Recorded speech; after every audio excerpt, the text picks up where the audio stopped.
with all of you? That doesn't mean there's nothing to learn! Welcome to Watch Mojo, and today we're going to be counting down our picks for the films that were released with incomplete production elements, unfinished visual effects, or cobbled-together prints. You've learned enough to take the view that cats are very much like you.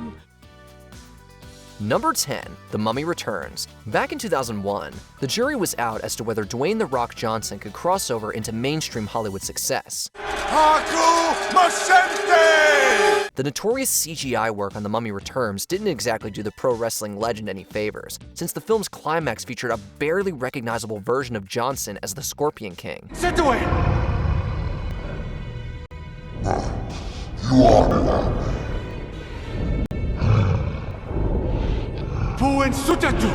There were, thankfully, a number of other features released close enough to The Mummy Returns to build up some steam for Johnson's acting career, but his big screen debut was very nearly a one and done. The rest of the film wasn't nearly as disappointing as the CGI Scorpion King, thanks to Brendan Fraser, and the rest of the cast picking up the slack. Okay, now I'm a believer. Number 9, Nailed, aka Accidental Love. Ask any major Hollywood director out there, and you'll probably find at least one cinematic skeleton in their closet. Oh, that's really good, right? Yeah, that could be good.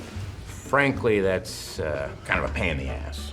David O. Russell utilized a pseudonym on the final print of Nailed, also known as Accidental Love, in 2015. This was thanks to the American Hustle director effectively abandoning the footage he shot for Nailed back in 2008. It's not broken talking to broken, it's a good idea. Or an idea, it's the only one we've got. The years in between saw a print being cobbled together, a new title added, and the final product being released, all without Russell's involvement. The unfinished nature of the film is clear from viewing its final version, as audiences are left without a proper resolution to this romantic comedy. I don't think you need to think about that right now. Number 8, Amazing Adventures of Zhu, aka The Power of Zhu. Do you remember Juju Pets? They will dance so gracefully at the Zuzu Jubilee. Princess Snowcup and Prince Dashington can dance all night at the Zuzu Ball. An enchanted kingdom for one and all. Do you remember the Juju Pets movie? Well, bet you didn't know that a second Juju movie was released back in 2012. Sort of, anyway. A televised version of the second unreleased film, The Power of Zhu, was discreetly distributed in France and Brazil under the title The Amazing Adventures of Zhu. This is correct. This was done covertly by Universal, and the company was then sued for its handling of the second entry in a 4-picture deal with Sepia LLC. It's unclear as to why The Power of Zhu wasn't released straight to DVD like the first film, but critics and lost media enthusiasts surmise that either came down to quality or tax issues. What do you mean? Whoa! Number 7, Mortal Kombat Annihilation. Fans of the franchise had to wait over 2 decades after the failure of this film in order to receive their R-rated reward. The earth was created in 6 days, so too shall it be destroyed. And on the 7th day, mankind will rest in peace. Lawrence Kasanoff, who produced Annihilation, admitted in Luke Owen's 2017 book, Lights, Camera, Game Over, How Video Game Movies Get Made, that the film's effects were unfinished. You must help us with your powers if you want to stop crime.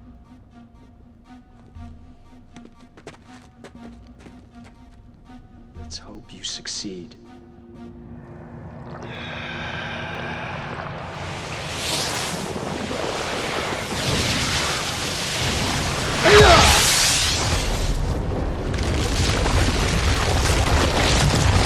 The final product received a rushed release in order to meet a planned date, rather than allowing for a completed creative vision. Granted, the film has achieved some latter-day appreciation from the so bad it's good crowd, but this is a textbook example of an IP receiving little to no attention from its production company.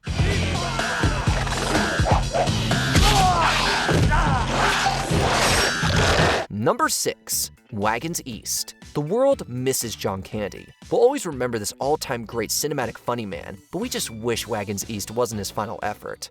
Sure you're not hungry? I don't eat meat when I'm drinking.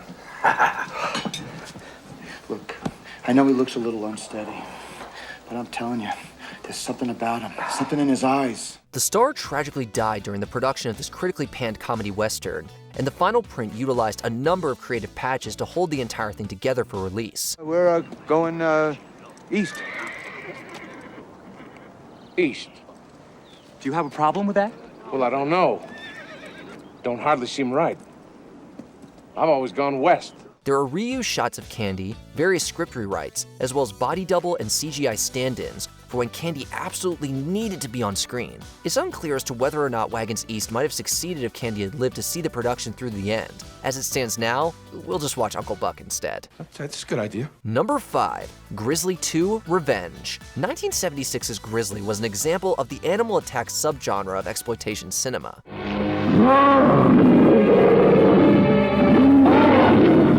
It's unclear today whether the footage shot by director Andrei Zotz in 1983 could have ever stood up as a sequel to William Girdler's cult classic. All we have is a reworked version of the work print, which was leaked online. Interestingly, Charlie Sheen, Laura Dern, and George Clooney make early career appearances in the 1983 footage, albeit briefly. Lance, would you just be a darling and clean up for me? Fine, but you know,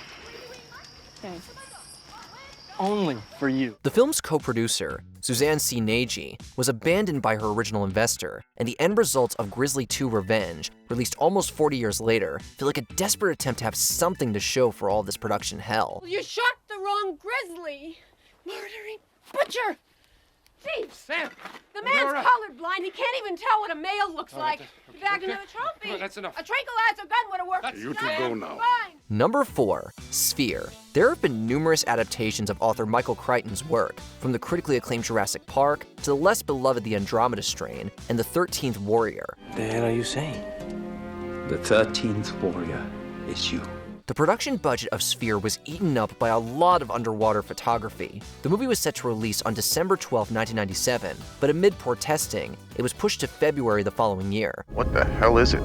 Whatever it is, it seems to be what this bird was designed to do. A month before release, director Barry Levinson did reshoots, but it wasn't enough to save the film, which feels rushed and unfinished. Call this one a case of what could have been. Pulling this out? Wait a minute, what do you mean pulling us out? What does that mean, pulling us out?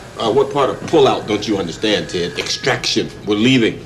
Number 3, The Devil Inside. It's one of the most infamous insults to audiences in cinematic history. A horror movie with an ending that made viewers so mad that it routinely tops lists such as this one. I really need to understand what happened. We're talking, of course, about The Devil Inside. Specifically, it was the gall of its creators to end their tale of demonic possession with a car crash and direction to a website for audiences to seek more information.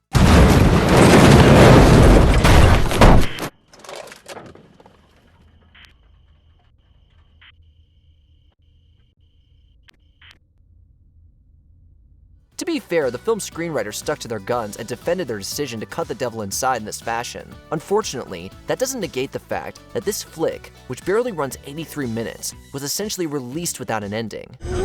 She's waking up. Not so much time, Michael. Number 2, A Sound of Thunder. Ray Bradbury is another legend who's had plenty of adaptations of his work hit the silver screen. You are true pioneers on the very last frontier, time. Movie fans will likely want to forget 2005's A Sound of Thunder, however, as would most of those involved with this doomed production. The film's original budget of $55 million would probably not have been enough to bring Bradbury's time travel adventure to life, and the revised budget of $80 million wasn't much better. It's awfully expensive. What's the point of being rich if you don't buy things other people can't afford? The company behind A Sound of Thunder, Franchise Pictures, went under during post-production. As a result, the end product went out with unfinished effects, a sad end to what could have been a worthy addition to Bradbury's cinematic legacy. I understand you're upset, but I say to you, look beyond your immediate feelings. Look at what you achieved today.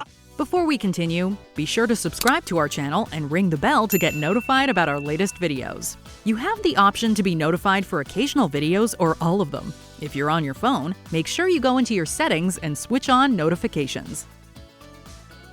Number 1, Cats. It's one of the most notable box office disasters of this last decade, an embarrassment for nearly everybody involved. Are you blind when you're born?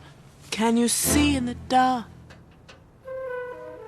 Can you look at a king? There was a lot of attention paid to the WTF levels of bizarreness from the special effects of Cats. The visuals here are more than just an uncanny valley of feline creepiness. This is downright unsettling cinema. The The re-release of Cats attempted to fix the unfinished CGI on the actors and backgrounds, but by that point, it was too late. The word bomb was already firmly attached to Cats, and it was never going away. And we will always have the memories, like them or not, of watching this train wreck firsthand.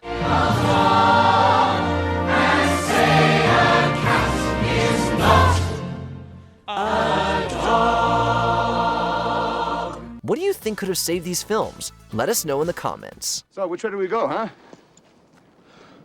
That way. You sure? I know which way we're going.